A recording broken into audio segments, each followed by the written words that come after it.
Welcome back to Jim Norton and Sam Roberts. Yeah, we're in the fishbowl with a bunch of people just staring uncomfortably at us. Yeah. I don't even know if they're familiar with our show. They have no idea who we are. Like, who are these idiots with Ricky? Yeah, exactly. I think they're here for our guest. We're getting ready to start a live town hall here at Sirius XM.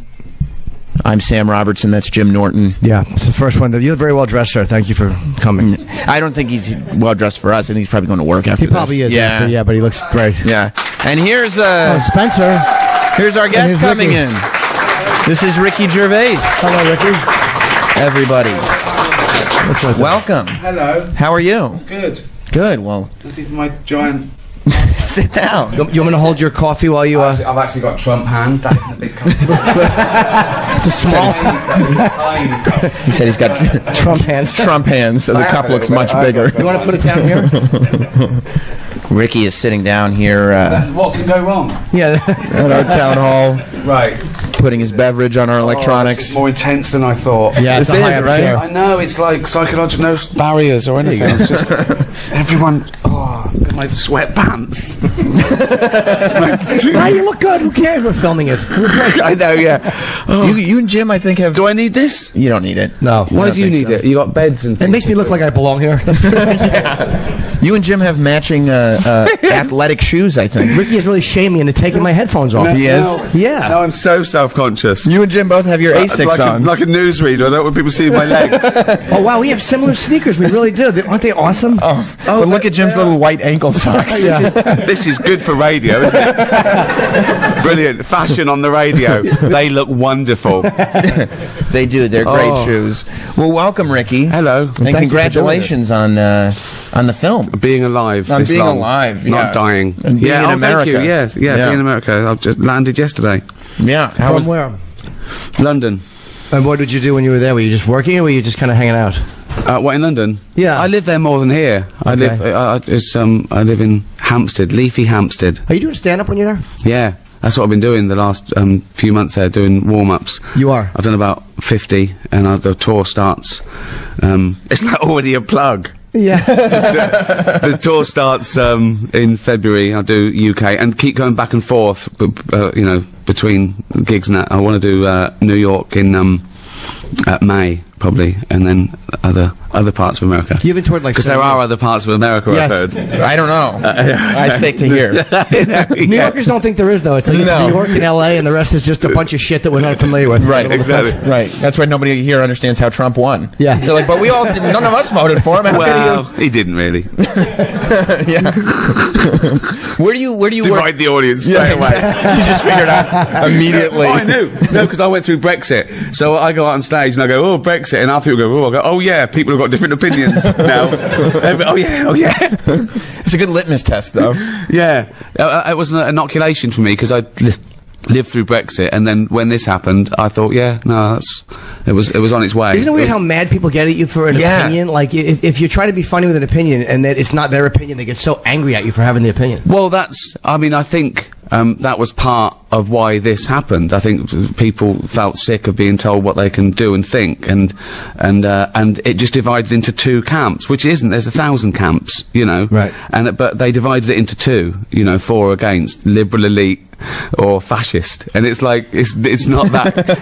Do you know what I mean? That's what it came to, and this was sort of like a reaction to that. I think that they went, no, we've had enough. But it's just weird for like somebody like you to go from like the Golden Globes, where you were making the Hollywood liberal elite kind of upset with you because you were making fun of them, and that was a bit of your reputation, to being critical of Trump, which means you are now the Hollywood liberal Of course, elite. it's all mixed up. People want to know whose side you're on before they decide what you said was funny or good or Yes. right. They've picked a side. Yeah. And that's the problem. So people who like Trump will not see any bad in anything he does. He said himself, I could shoot someone off Fifth Avenue, and he's right, you know. And the other side won't see any good in what he does because you know what I mean? So it's they don't want to, there's this new thing of winning is more important than being right. Right. And it started with social media, and it started with political correctness, where people now believe, they quite rightly believe their opinion is worth as much as someone else's opinion, Quite rightly, you just said to be polite. Well, some people are idiots. Like, let's be honest. No, but even if your opinion is worth as much as someone else's opinion, people now think their opinion is worth as much as other people's facts. Right. And it's the world gone crazy. The alternative facts. What? We used to call them lies. Yeah. What do you mean alternative facts? Right. And anything you don't agree with that you see, well, fake news. News. That's fake news. That's not. I know. That's not the news. I like alternative facts, though. Girls like, you said you were going to tell me that was an alternative fact. Well, it's dangerous, isn't it, that you can have alternative facts? Yeah. You know. Yeah. And again, I've sort of seen this happening for like 2 or 3 years on Twitter when you do get to meet people you wouldn't normally meet, you know, unless you went to a mental home. But now I can follow them from the safety of my Hampstead mansion. Oh, you're mental. You know. But they don't like facts. It annoys them. I found out when I went on Twitter, I found out that the atheists are the most hated group in the world.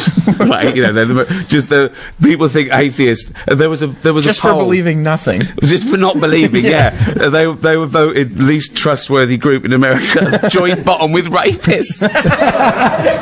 How about rapist atheists? They were the highest, actually. Ironically. Yeah. You find out things like that from Twitter, but you mainly find out that the average person is scarily misinformed. Do you ever regret weighing in? Like, sometimes you're like, oh, why did I say anything? I should have just said nothing. I've gone through that. The first time I went on Twitter, I'd do a tweet, and one person who disagreed with it or misunderstood it, it would take me all day to explain the tweet, right? Yeah. Then I got good at just doing the tweet, and now I just don't give a fuck, because someone's going to disagree with it. Someone's going to just on principle. And people get in the way. They get in the way. You talk about something, and people get offended. And I try and explain to them that no, I'm not tweeting you, I'm just tweeting. It's like going into town and seeing a notice board, and it says guitar lessons. And you go, I don't want fucking guitar lessons. Right?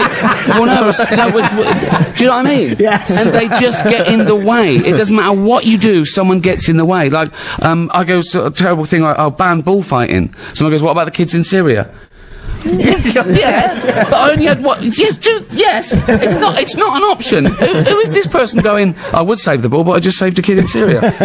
So I've run out of all my saving abilities. I can only do one thing in my life, and I used it on the kid from Syria. Like it's a seesaw. Like you can't like one thing without disliking and it. And the people who say, "Oh, I've got a better cause," they don't do fuck all for that one either. Right. They're doing nothing, and they're going, "What about this?" Well, what are you doing? Nothing. Well, they're criticizing you. Of course, they're making it so that you. Yeah. So it's really volatile, and it's been going for a while. As a stand-up, though, you kind of sometimes you like a little. It's fun to convince people that they can laugh at something that they don't agree with. Like as a comic, you're up there telling them things that they don't agree with. I felt that was my thing.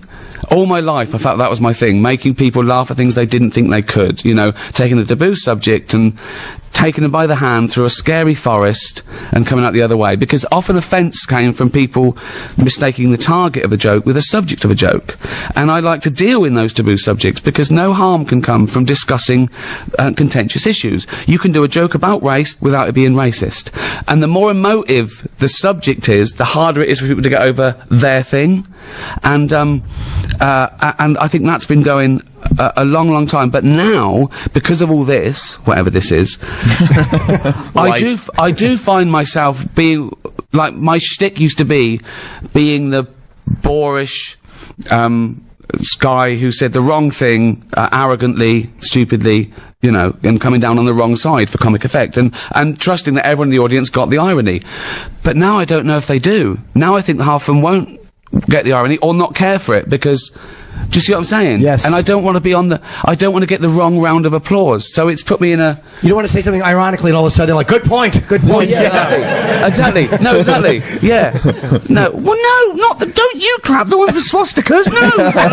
No. Get out. Yeah. So it's funny. And the other thing that's come out of this year is I've never been political. I've never done political comedy. In fact, my second show was called Politics, and it was a sort of a piss take of those comedians who come out and just think it's enough to have a platform. Right. Where's the joke? Right. You know, so it was like me thinking I knew everything and getting it wrong. But now, I've never been so political. Everyone's political. This last 6 months, everyone is political. You can't avoid it. Because something's happened that is really frightening or dangerous or, you know. Or very great for some people. Yeah, of course. Yeah. But I don't know what these people who like. Well, okay, yeah. But no, it does depend what side you're on. It does depend. Of course it does, yeah. What's good for you. It's amazing that, like, you can't. There used to be a thing where if you could find the kernel of funny in the subject, regardless of whose expense it was at, if you could find that thing, you could get a crowd to laugh at it, and you can't as much anymore. It should be non-partisan. Comedy is an intellectual pursuit. It shouldn't be always coming down on one side or platforming, because then it's not comedy anymore, it's rallying. I've heard comics come out, like Northern comics, you know, bigoted comics we used to call them 70s comics, come out on stage, and they just said things like, what are we going to do about all these fucking immigrants? And they get a round of applause, and I'm just going, where's the joke? He's not even doing a character. See, and I was thinking, what's the answer? Yeah. You know what I mean? So comedy should never have been that sort of thing. You're right. You've got to find the funny. And this thing about people say, they always say to me, you know, punching up or punching down. Sometimes a joke isn't punching at all. Yeah. It can be a pun. It can just be funny. It can just be words. You know, it doesn't. But now people are trying to find your side before they decide on whether they can laugh or like you or not. You know who's the master of walking that line too? Colin Quinn walks that line really well, and he had a funny joke about punching down. He said comedy never punches down, and I've read that from at least 50 people who've never done comedy, and he's absolutely right. Yeah, and it's the should. You know, they should always punch up. Should, you know. Yeah, I know. It's really weird. I did a thing on Jimmy Fallon last time I was here, and it was about it wasn't weeing on him. Russians have got the tape of me weeing on Jimmy Fallon. I'm trying to get them to tape me, they won't. And I'm denying it. You just said you did. No, I didn't. No, fake news. Yeah, alternative facts. But you said it. That was an alternative. I was doing fake news. How about yourself? Yeah, it was locker room talk. Where's this locker room? Fucking prison. Where is it? Alcatraz. Where is this locker where people suddenly admit to crime? Yeah. Right, so I don't know why Joe Paterno couldn't get off on locker room talk. I don't know. Well, no, you can just say it was just locker room talk. Yeah. Where was I? You were on Fallon. Yes. Oh yeah, and I did a thing about I'm spoilt. You know, when I travel first class, and they bring round sort of like nuts and champagne. You take it for granted. And last time I was on a plane, they came round and there's champagne. I said, "Oh, are there any nuts?" And she said, "Oh, we're not handing out nuts today because there's a lady getting on who's so allergic to nuts. Just someone else eating them in the vicinity would cause a fatal reaction." And I go, "Oh yeah, of course." And inside I was fuming. I've never wanted nuts more. I felt that she was infringing on my human right to eat nuts. Right? And I say things like, I wish I had my own nuts. I wish I'd bought my own nuts on. But then I go, oh no, because then they'd see me eating nuts and she'd blow up like a frog, and they go on YouTube it was Ricky Gervais eating nuts. So now what I do before I fly is I just rub myself down in nuts. Right? So I told that story on Fallon and the people laughed. And the next day it goes out and there's outrage. By outrage I mean 2 people on Twitter, whose children are allergic to nuts, right? So Ohio mums against kids with nuts, right? But their hashtags match. Oh, of course, so it's organized. And they're talking. And at first I think, they go, that's terrible, you shouldn't do this. And I think, oh my god, they're going to stir up trouble. 24 followers, don't worry about it, right? And then they're atting Jimmy Fallon, NBC, and all this and that. And one of them did a little video of her daughter saying, Ricky Gervais, I have no delete, right? Right? So not even a fucking true story. Do you know what I mean? Right? So and then one of them got me. She said, "You should never make jokes about food allergies." And I should have left it, but I sent back. I make jokes about AIDS, famine, paedophilia, and the Holocaust. And you're saying I should never joke about food allergies, right? And she sent back. Yes, but the Holocaust didn't kill children. Wow. Is that really? It did. Yeah, it did. Hitler, horrible, wasn't he? Oh, a psychopathic, racist murderer. But if I was throwing a dinner party and there was one seat left, and I could either invite Hitler or a kid with food allergy, I know who'd ruin that party. You know what I mean? Who would have funnier stories? Yeah, exactly. Yeah. So anything you say, someone will find offensive because it's their thing. I've done all the things I joke about in my stand-up. There's always one person from each group that says, "Oh, I like the other stuff, but not this stuff." I go, "But you know, I was joking with the other stuff because it's not so emotive to you. So can't you take a step back and realise that I'm joking about all of it, including your thing? I'm not, you know, I'm not really." I don't laugh about famine or cancer or AIDS. Why do you think? But can't you do that with nut allergies? You know. Well, and it's funny too in The Office that one of the best things about that was just the lack of awareness that David Brent had that his jokes just weren't flying. Yeah, that was it was like he gets it, he's laughing, anybody wasn't. Yeah. Well, look, that's quite narcissistic. That like well, let's not talk about Trump again, but like Trump, right? Right. No, his tweet is I met a guy who said I was brilliant and he loved me and everyone loved me. It's better for it to just get it out there that everyone likes me. And David Brent used to say things like that. Everyone loves me here. He was literally with no proof needed. Just everyone loves me here. He was literally doing an interview last night. Trump. Not that we're going to talk about him. No, I know. He was doing an interview, and at the end of the interview, he had to get the guy from ABC News in front of a photo of Inauguration Day. They weren't even talking about it. You saw it. Yeah. And he's like, just so you know, all these people loved me. They all were standing. He called it a sea of love. It's sea of love. That's different for you, isn't it? A sea of love is it's much stickier, isn't it? I'm drowning in Jim's sea of love. Is that all in one sitting now? He keeps it in jars. and then and he jumps on himself. Sea of my own love. But it really was a David Brent moment, because like that's something that he would do to the documentary crew. Like, I call it my sea of love is what they call it. Exactly. But outside politics and what he's doing to America or the world, outside all that, as a person, he's fascinating. Yeah. Because he wants that validation. He is sort of a 10-year-old boy saying, "Didn't I do well?" He wants everyone to love him, just like David Brent. He's got more in common with David Brent than he has someone like JFK, because he's doing it for hugs. Right. Do you know what I mean? Right. For hugs. David Brent, fanboy office question. At the end of the Christmas special, he's taking the picture and he asks Neil to step out, and he does that stupid joke and they all laugh at it. Yeah. Is it intentional? That's the first time you see anybody laughing at his jokes. Yes, because it's at the last moment in the series. There's also a little bit of irony that he's back. It is a crap joke, but we sort of like him for it. Do you know what I mean? Yeah. So they're including him.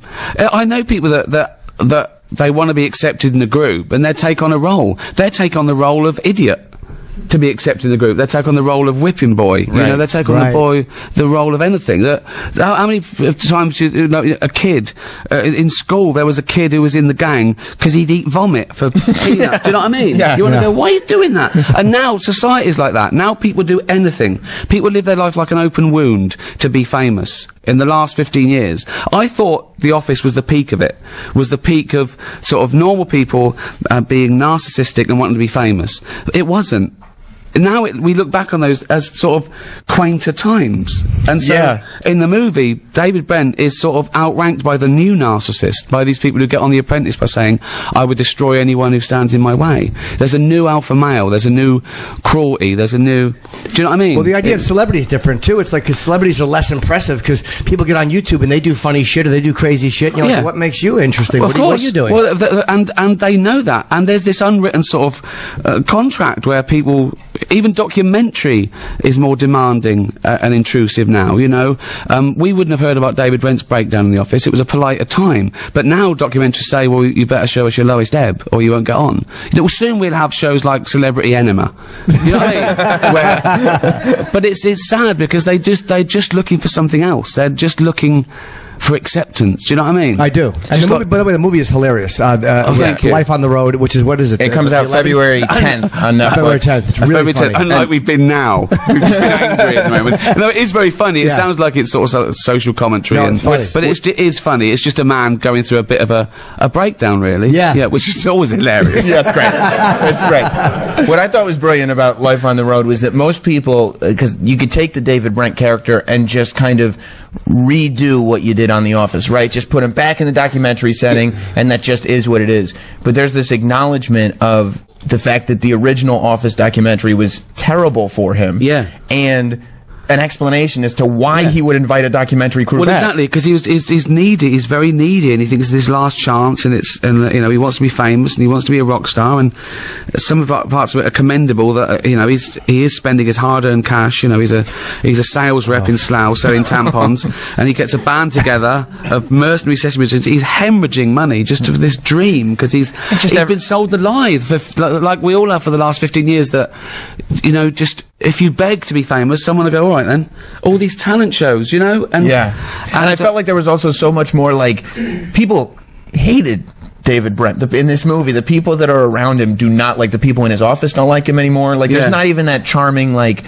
whatever. The people in his office. Yeah. And losers must be punished and squashed these days. Do you know what I mean? And that's what the band does too. And that's what the band does too. And it's sort of, it's not chastised anymore. But the thing is, I think the important thing is it's how the world's changed, because even though he's the same old David Brent, we sort of see a different side of him. Because in The Office, he was 39, he was at the peak of his powers, he was the boss, he worked for basically nice people. Now he's not the boss, he's full of alpha males, and it's, it's comedy, it's staple, it's an ordinary guy trying to do something he's not equipped to do. And that's what we're sort of laughing at, that he's the least likely rock star ever. Right. But he's still got feelings. Yeah. He still had a breakdown after The Office. He still knows that and you get these moments of acknowledgement of, like, he knows that things are not going well, finally. I did that to make it more awkward, because we watch these sort of reality shows where, and competitions where people bordering on mentally ill are wheeled out to be sniggered at by millionaires.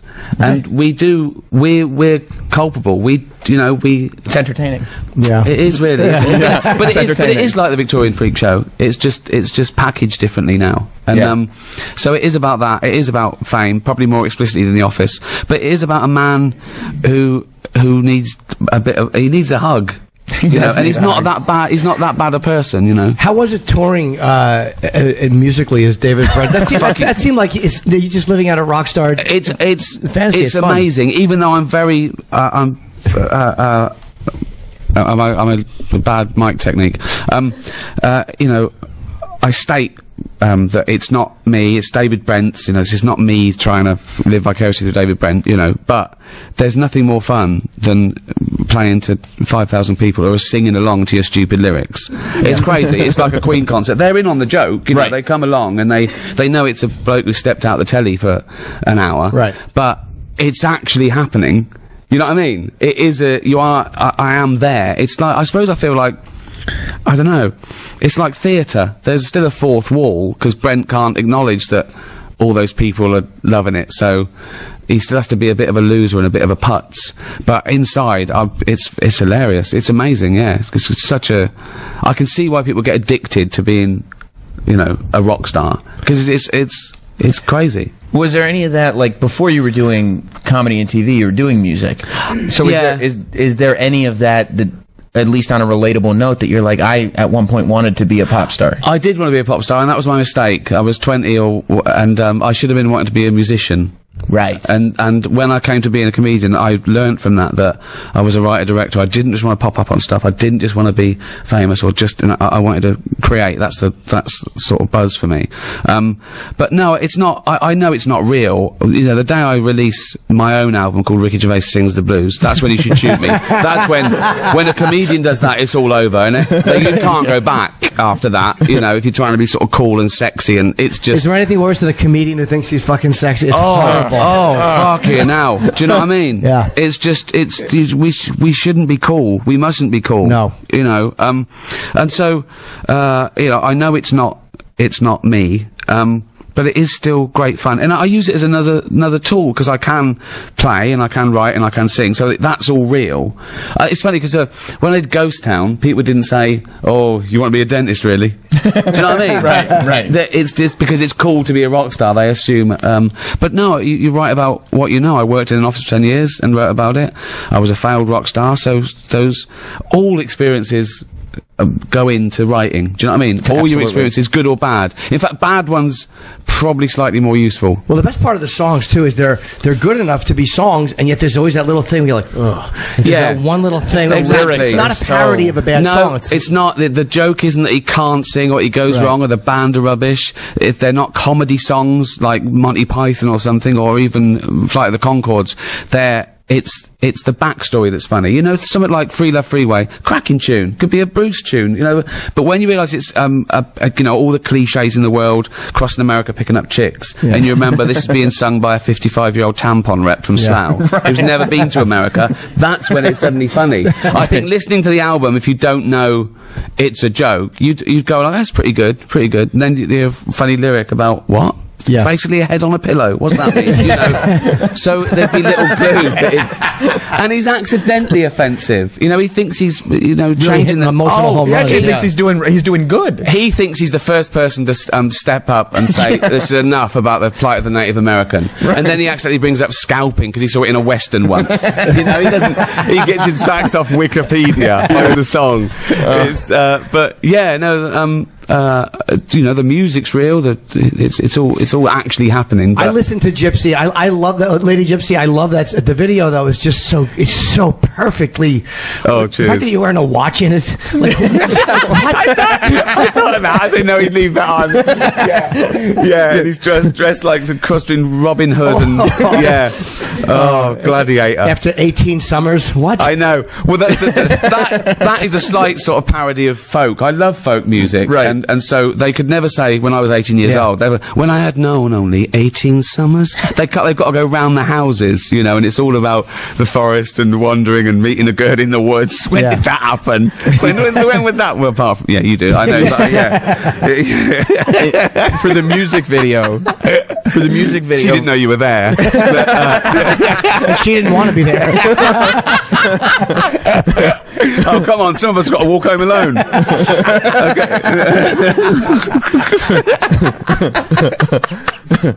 Oh, classic. We were watching the music video for that song the other day, and we picked up on something. Do you think David Brent realized when he was filming that video that you don't need a literal interpretation of every lyric to appear in a music video? That's my favourite thing. When someone so pompous about their own art has to break everything down to say, this is a particularly clever lyric. I love it. Now listen to the second verse, because that's the most informative. And it's just so pedestrian to explain stuff, you know. And gesturing towards, like, the heather in the ground. Like, well, no, we see it. Of course, it's him going, aren't I clever? Yeah. You know, it's that back to that thing, look what I did. It's a 10-year-old boy going, look mum, look what I did. You're literally, at the end, we've all heard the whole song, we all get it, and at the end of the music video, he's pointing at the lady to say, that's the Lady Gypsy. And it's like, we got it, David. You got an actress. We understand. Yeah, I know. Yeah, he's so blissfully aware of his greatness. Right. That's, you know, but again, he's been trumped. Yes. You know what I mean? Yeah. We should go to we have a great audience here. Yeah. That have all come out to see Hello. you. I feel bad about ignoring them, but I don't know whether to wave at them or... Well, we can ask, they've all brought questions. So I want to go. Jesus, really? Who's, Allison Gordon? Allison, that's you. Yeah. Hello, Allison. Hi. Hello. It's on. It's on. D-bag. Hello. By the way, What did he say? With this D-bag. He's the only... Is his name D-Bag? Yeah. What's that stand for? Is that your rap name? You know, is that your rapper name? D-Bag. You know the kid who eats vomit just to hang out in the gang? Welcome, D-Bag. Yes. He just tapped a mic to see if it was on, but he's not wearing headphones, so he wouldn't have been able to hear the tap. He just heard the tap live, like we all did. Right. Yeah. That's working. He also, like, do you notice the creases in his shirt? Yeah. This is bullying. I'm not being any part of this. I'm not being any part of this. He's dressed up. He's brand new shirt. We're very proud of him. He looks great. This is Ricky Gervais' town hall shirt. Okay. Poor D-bag. But let's go to Allison, who has a question. I do. What is David Brent's position on Brexit? It depends who he's talking to. Because, you know, he's so worried about just being popular that he wants to please everyone. So, like, in the warehouse, he would be laughing at sexist, racist jokes, but then upstairs he'd know those aren't good. And so his world collides when two people meet at the same time, you know? So it would depend. He would flip-flop because he wants to know what the right answer is to please everyone. So I think that he'd probably want to do Remain so he could say, oh, you know, we're all in this together, and you know, so I voted Remain on Brexit, but one good thing that came out of Brexit, it showed young people how much old people hate them. So that was the one good thing. You know what was so great about David Brent too? Is capturing this thing that we all do, like when you're nervous in a conversation and your mouth is just moving and just shit's coming out of it. I know, I love doing that. I love it when he's caught lying, and they go, "Did you, David?" He goes, "It's not a yes or a no." What was that? Huh? And the stalling for time. David, did you do it? Huh? Like I didn't hear it, so I've got off now. I've got off. I'm away. Because they're just going to move on to another question, I'm sure. Yeah, you had one chance. Yeah. No, fake news. Yeah. So. Or trying to, like, agree. Well, we only sold 150. You didn't make it onto the top charts at all. He's like, I didn't want to. Didn't want to. Didn't want to. Didn't want it to. Yeah. Yeah.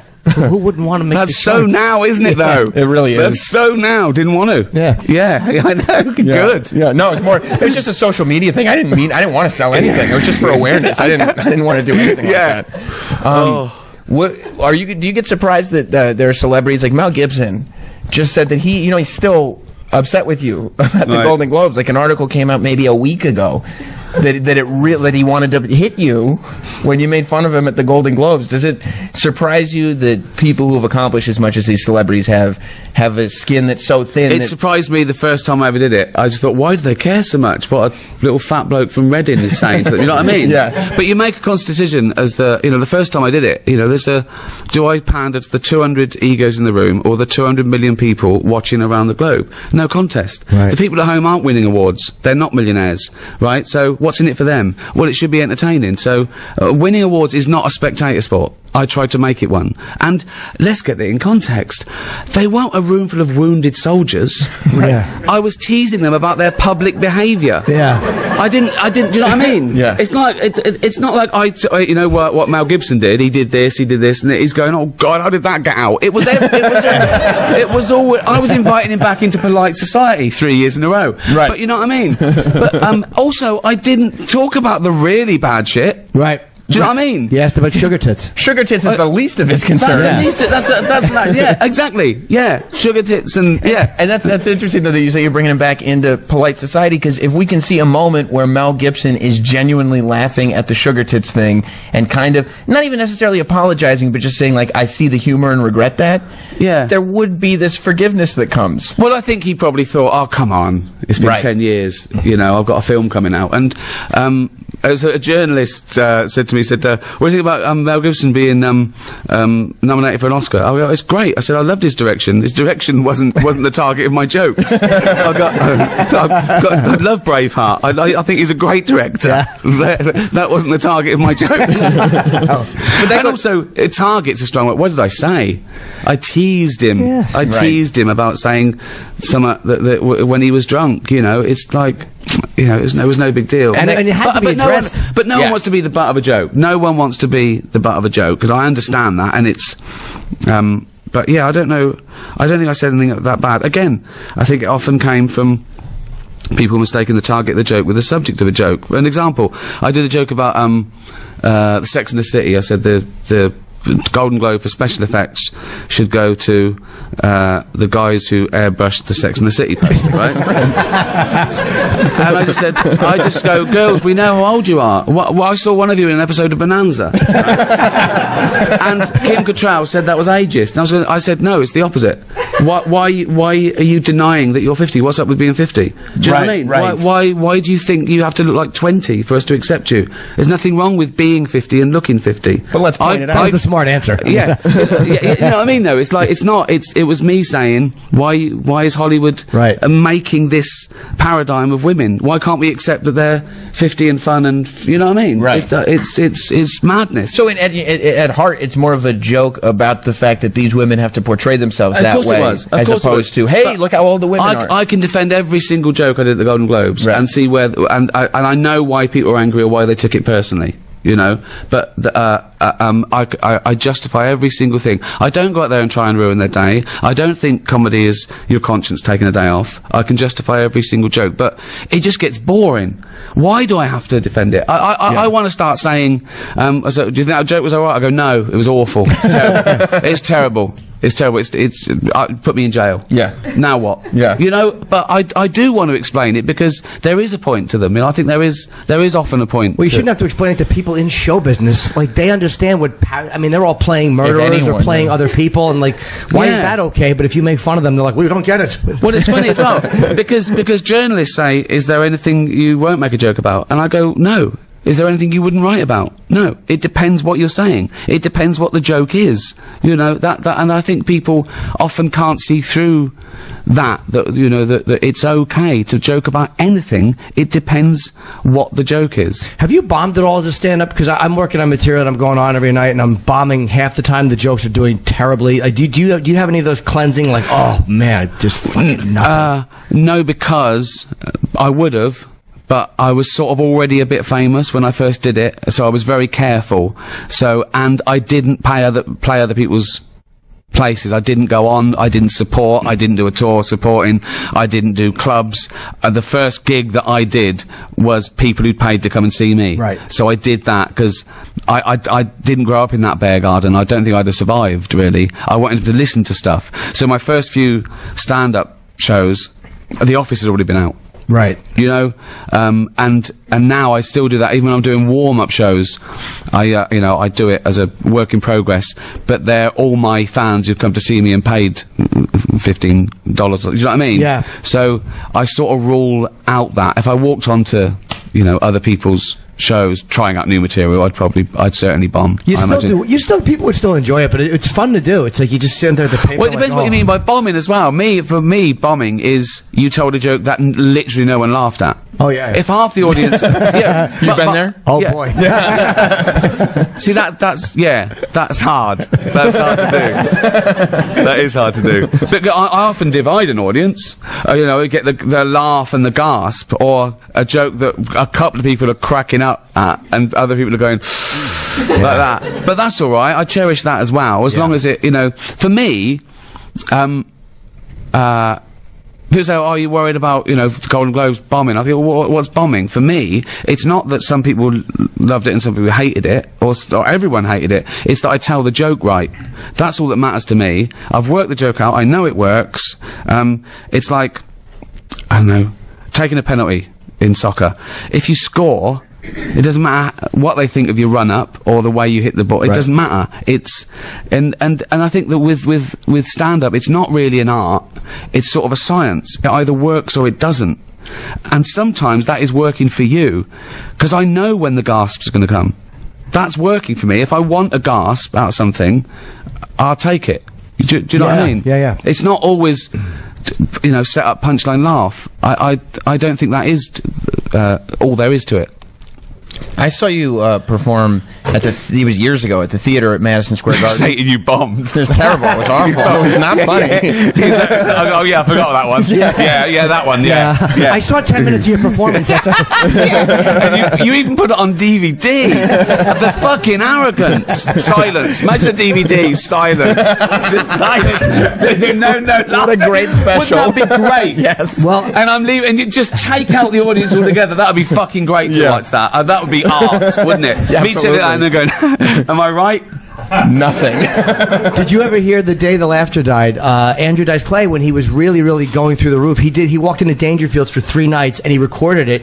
Not his audience. They had no idea he was coming, and he bombed, and he put out a double album of the bombing called "The Day the Laughter Died." Rick Rubin produced it. It's one of the greatest comedy albums. Oh, that's great. Ever. Yeah, just really shit. People walking out, yelling at him. Oh, that's amazing to put that out. Yeah, the closest I've ever done is put a bad review on the back of a DVD. But it was a sort of humble brag. It was a boast, right? Because what I'd done was it was something like Chris Rock, this guy kills Jerry Seinfeld. Hilarious. Billy Connolly, funniest man in the world. Daily Mail, tasteless and unfunny. And I just thought it was funny to put theirs after people in the business. The putting out a DVD that no one laughs on. That's amazing. Yeah. Great. Yeah, it's only a CD. There was no video, unfortunately, but it's just 3 nights in a row, and he just put it together. Why do we like watching other people slightly die? You know, I think that's why people go to comedy all the time. There's always the risk it will happen. They want to laugh, but there's always he might tank. There's something fun about that. He'd have to be such a good friend for me to enjoy that, though. I love it. I never stop if I hear laughs in the Comedy Cellar, but if I hear that throat clear, I'm like, no, I don't like. I'm not embarrassed for me, but I'm embarrassed for other people. I actually can't stand it. I actually put this in the second series of The Office where Brent does his speech to the Swindon lot. And he's dying. Yeah. I went along, right, to a competition, a final of a competition night, and I was already a bit of a stand-up, but as I say, I was on telly, and I was there with another couple of comedians, and there was this poor guy. He came out, and he had to do 7 minutes, right, and he was shaking, and everyone just went quiet immediately because he was shaking. He went, and you could hear that. Yeah. He went, why is it, hello, why is it, no, not why is it, what, oh, so sorry, he got a little note, he went, oh yeah, he went, you know when you're in a cab, no, the cab, everyone really quiet. He went, and this is when he said, this was it, and I'm dying, and the other comics are fucking loving it, and I just didn't like it, right? And I'm going, oh God, poor guy. And then he went, I was meant to go on last. and he looked over at the motor and goes, I'm going to stop, is that okay? I'll stop. And he just went, oh, and then he went, thanks everyone, he said, and there was silence, they hadn't loved it. He said, it was so fucking sweet and sad, he went, if I never do this again, you'll know why. It was just awful. It was awful, and I don't think he ever did do it. And that guy was Louis C.K.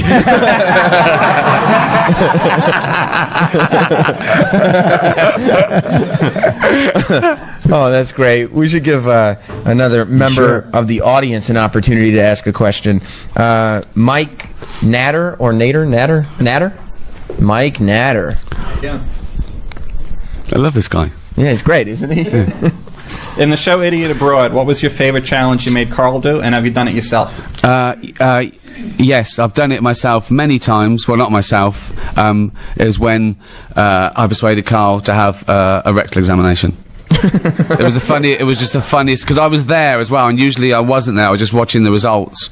But him having a prostate exam was so funny. At one point he says to the bloke, you are a real doctor, aren't you? And I was just fucking crying that he'd think that I'd stitched him up, that I'd just get a bloke in off the street to stick his finger up his arse and then tell him afterwards, no, that wasn't a doctor, that was a chef that was a bloke who worked next door, right? So that was the funniest, because seeing it happen live, well, not literally, I didn't, but you know what I mean, but that was the funniest one for me. And yes, I've had it every year now for about 8 years. I was watching on YouTube a thing that you guys did, where I guess in England you say pet hate instead of pet peeve. Oh yeah. And they asked Carl, what's your worst pet hate? And he says when they sort of shit everywhere. I went, no, not's the worst thing a pet does, you fucking idiot. It doesn't mean that. What? I said, oh, you've never heard the term pet hate before. He went, no. I went, fucking hell. Ricky's face. He goes like when there's shit somewhere because there's shit in the house and you don't know where it is. And Ricky's like looking at him like, dude, friends shit in the house. Yeah, I know. Yeah, exactly. Not your pet. Are you doing anything with Carl? No, I think he's retired. He's retired from show business altogether. I think so. He moved to the country. Never wants to do it again. Is he retired, or did you force him out of the business? Well, no, he didn't know. I don't know really. It was hard enough to get him to do anything, and now I'm not pushing him to do anything. I don't think he will, but I don't know. I think he wanted to get enough money to get a house. Right. Literally that. Just whatever a house costs. Yeah, that's how much money I need to make. Right. Finger up the arse. Oh my god, that's the roof. The basement. The basement. Doctor, I need my basement decorated. I know what you mean.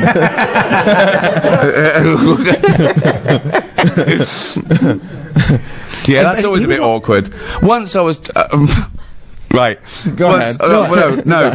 I've had so many embarrassing things. I don't know why we still haven't got over it. We're grown-up, liberal, intelligent, educated people, but still the point where the doctor says, could I give you a medical examination? I go, oh, yes, please. Yeah. And the worst thing is nowadays, because of all the stuff, we've got loads of pedos in England, right? Classically in the 70s, everyone who ever worked in the 70s is a paedophile, apparently. You know, BBC, they're all coming out Jimmy now. Savile, oh, Jimmy Savile. I mean, we should have known. Jesus. Seen him like a fucking walking scarecrow, right? So they say, would you like a chaperone? Like someone else comes. I said, well, that make it worse. Yeah, you know, it's bad enough you sticking your finger, and now a mate's watching. So, you know, So a chaperone is to make sure he's not doing anything inappropriate, because the doctors might just be getting off on it. I'm 55. You know what I mean? Just say, I don't need someone going, he's touching you wrong. You know, I can say, hey man, two fingers, one finger. What the fuck? You haven't got any arms? What's that?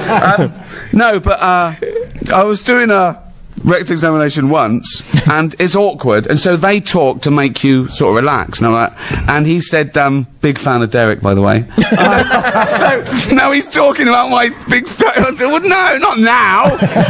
Just do that and just let's get it over with. I was having a balls tested once by a doctor, and it was an elderly gentleman, you know, a very nice man, little moustache and everything, right? And he did it standing up. And usually they lay you down and then turn to your side, right? But this guy's standing up. So the doctor's sitting in the seat, like just sitting in a normal seat, and I'm standing, and the trousers down ankles, and I'm nervous, right? So he's testing around, so I just asked a question, right? I said, what exactly are you looking for there, right?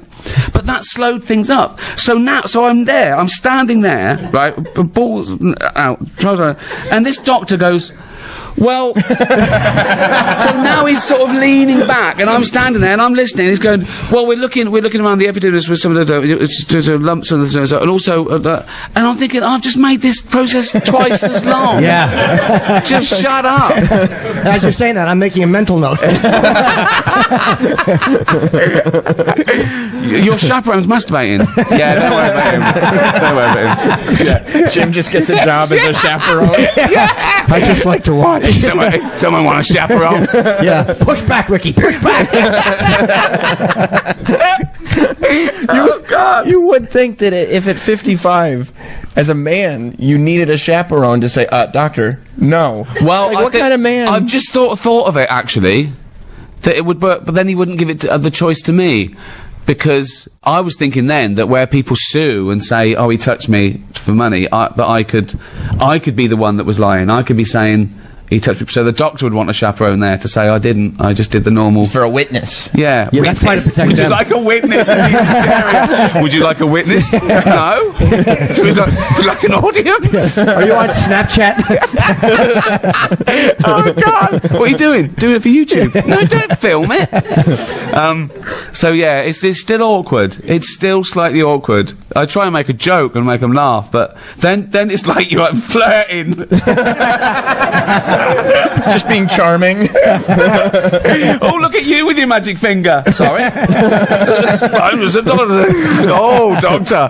Oh God. Let's go to another audience question. Bobby Harris, where are you? Bobby Harris is over here. He's going to ask a question. Hey, Ricky.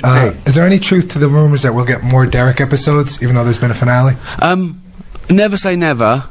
It's probably the thing I miss most. Really, it was just I like being Derek, and I think it would be much more poignant this year than it probably was at the time. But I don't know. I always do like 2 series and a special, and by series I mean 6.5 hours, which is so lazy. Everything I've done, you know, the Office, Extras, Derek, Idiot Abroad. But having said that, I've done this movie. I'd like to think it's 50-50, because I'd hate not to do it just because I said I wouldn't, because you never know. But it's probably the thing I miss playing most out of everything I've ever done is Derek. Yeah, so maybe. Didn't you just get nominated? No, the thing that's just got nominated. It did when it was out. Yeah, it got a couple of Globes and Emmy nominations. Losing again. 23 Emmy nominations, and I've won 2. That's a terrible record, isn't it? See, as a comedian, I see the losses. Yeah, absolutely. Yeah, exactly. Yeah. 21 losses. I know. Yeah. Yeah. No, the Brent movie's just got a couple of nominations. Got the London Film Award and the National Film Award for. Yeah. Well, as we said, the movie comes out. But you guys don't care about those. Americans don't care about those. We do the shitty British. The British ones now. I did a Times talk once with Dave Itzkoff from the Times, right? And he was saying about the Emmys and the Golden Globes. And as a joke, I went, and 7 BAFTAs. He went, no one cares about BAFTAs. Just in front of everyone. The movie's out February 10th on Netflix. Life on the Road. We wouldn't want to put you on the spot, but we do have a guitar here. I don't know if. Oh, fuck's sake! I don't know, but it doesn't. I will. The audience would want. But they got to think that I'm David Brent. Otherwise, it's weird. Let me get into character. There you go. Yeah, D-bag. That'd do, wouldn't it? Oh, can I have some water, please? Yeah. We'll grab you water. There is one. There's a guitar right behind you. Was that there when I walked in? It was. Yeah, the whole time. Yeah, right. I mean, this has all been one big ploy. We've been building to this the entire time. Oh God. Yeah. Oh my God. Yeah. Oh, it's all about context. No, I am just singing a song. Yeah. It's like at a party when a bloke gets the guitar up, we're going. Isn't that great though? Anybody Yeah, we're gonna sell the sounds of Ricky Gervais. Oh my God. Anybody listening's just like, I heard this Ricky Gervais guy's supposed to be funny, but the song was terrible. Yeah. The song was he did a stuff about compassion, and then he started singing. Oh, here we go. Is it? We're gonna plug it in. I'm not a real doctor. What shall I sing? I mean, my favorite song at the moment is probably the Disabled song. I don't know if I think that only works because of the production. Do you know what I mean? Yeah. So I do Slough. That's a nice song. Slough's a really Slough's nice. a great song. It's okay. I'll do that. And the fact that you say equidistant really threw me at first. Oh my God! I'm not. Can I get a drink of water, please? Yeah, are we getting water? Oh, I'll do it. Oh, sorry, I didn't realise. Way down there. Hold on. Still funny. Still funny, that one. Yep. 55. Why are you down there? Why you down there, love, Finchy? Okay. Oh, this is embarrassing, isn't it? I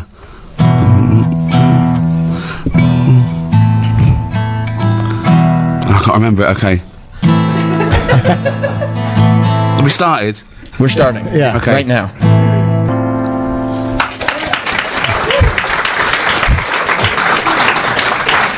Just the idea. Trauma. like the trauma. Just the idea that like a guy like David Brent would think that that's a cool idea to do. Like, because there's no irony to singing a song about this local town that nobody knows. In the film, when he introduces it, he says everything in this song is factually accurate. So you might learn something. So yeah, because we all want to know about Slough. Yeah, and the station's just got a new floor. Yeah, so, right. Yeah, but it's a good song. And again, it's accidentally offensive to Slough. You know, close to Windsor, but the profit is less. That's not a good thing, is it? If you say about your town, the profit is cheap. So did you have to, like, when you realize you're going to do this, do you have to research Slough to make sure you get in as many local references as you can? I did do the old Wikipedia for things to find out about that's new that he'd be excited about. So yeah, Ricky was on Wikipedia looking up Slough the way David Brent was on Wikipedia looking up Native Americans. Yeah, that's what gave me the idea that he would definitely do that. Yeah. He would definitely do that for something that he didn't know about, like Native Americans. You know, right. So yeah, he'd know Slough off by heart. He'd know that, but when it was something that he didn't know about. Do you have to cut ideas and go, that's way too smart for David? Like that's like a Ricky thought that wouldn't work for David. Yeah, you can't be. Yeah, you've got to write in the style of David. You cheat a little bit. The one that's cheating is the second verse to Lady Gypsy, because he probably wouldn't be stupid enough to leave in the argument with the gypsy, but it was too lovely to leave out the fact that this guy talking about this thing that may or may not have happened, it might be his fancy, but he left in the argument over the heather. So it's just, but that's the only one that's cheating. The others are songs that he could have written and would write, and you know, as I say, this fantasy of his, adolescent fantasy of crossing America, picking up chicks. Everything's a cliche. Of course, like, sold my shack in Memphis, bought me a Chevrolet. He doesn't know what he's talking about. It's all rock songs based on the lyrics of rock songs. Exactly that. Yeah. It's exactly that. It's rock eating itself. Yeah. It's like you're culturally appropriating. Exactly. Exactly. Yeah. We have time for one more audience question. Let's go to John Lentz. Who's John Lentz? I've been going down this row by mistake. Yeah, I know. didn't even. Boo! Oh. Fakes. Wow. Fake news. Fake news. yeah. And they're illegal immigrants. They shouldn't even. Well, go on. I just wanted to ask you. I think it's obvious some of the greatest rock bands have all been from England. I was wondering if you could name one or two of your favorite rock bands. And follow-up question: Have you ever met one of the Beatles? Okay, the first one first. My favourite rock bands. I grew up with. I grew up with the Beatles and the Stones, but they were my own thing. I was sort of borrowing those from my older brothers and sisters. I do love them though. My favourite, I don't know, rock bands, but my favourite of all time is probably Bowie. I love Springsteen. Slightly newer would be stuff like Radiohead. I really got into that. I like folk. I think I like the folk singers. I like stuff like, you know, Dylan and Neil Young and Simon and Garfunkel. And I've met one Beatle lots of times actually. Was only two alive, isn't there? Paul McCartney, who's a lovely, sweet little genius. Yeah. How do you get to the point when you got like your hero? I saw David Bowie. That's what I was getting to before.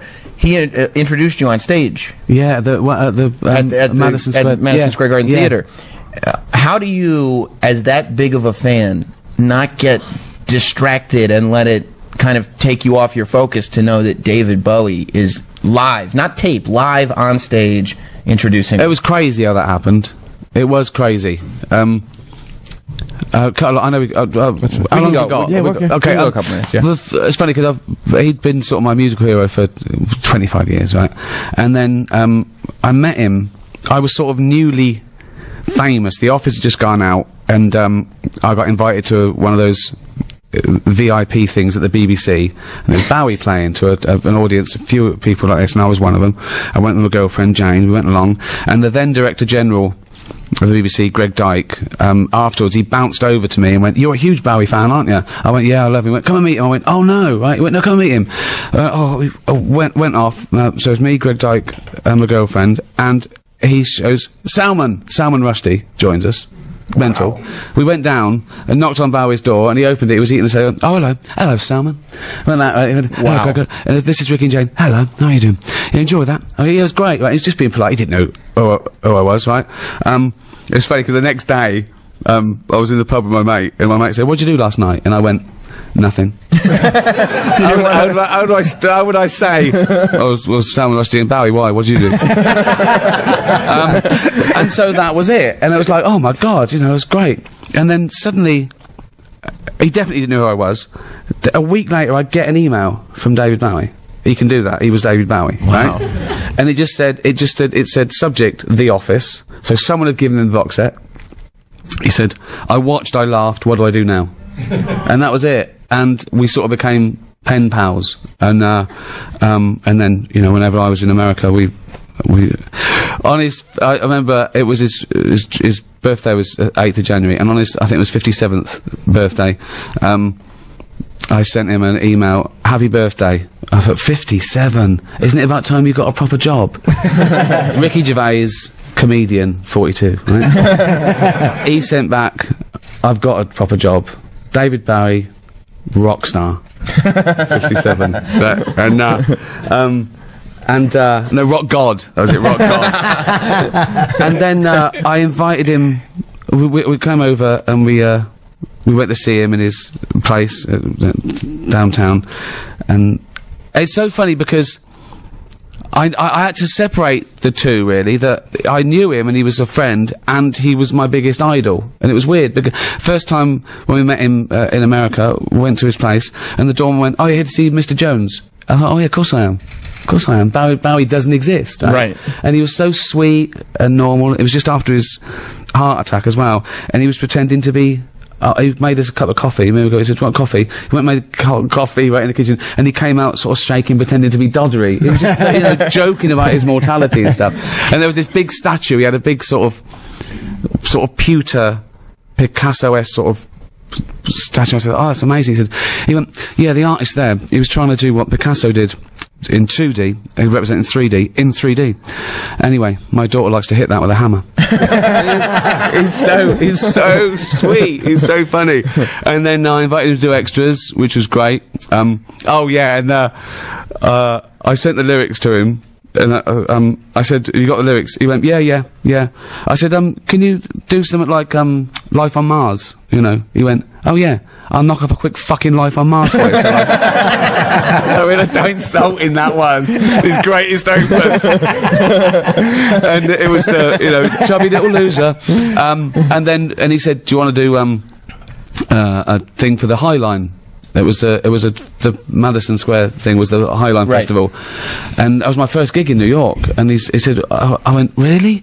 And I imagined, because it was for charity, I imagined it like a fundraiser. It was all people in sort of bow ties and stuff. Of course it wasn't. It was just, he just sold normal tickets. Right. And I said, "Oh, have you seen my stand-up?" I said, "What should I do?" He said, "Anything you like." He said, "As long as it's delightfully offensive."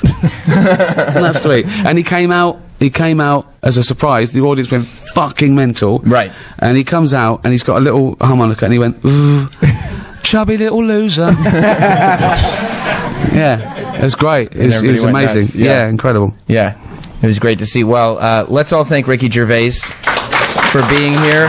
You can see Life on the Road starting February 10th on Netflix here in the States.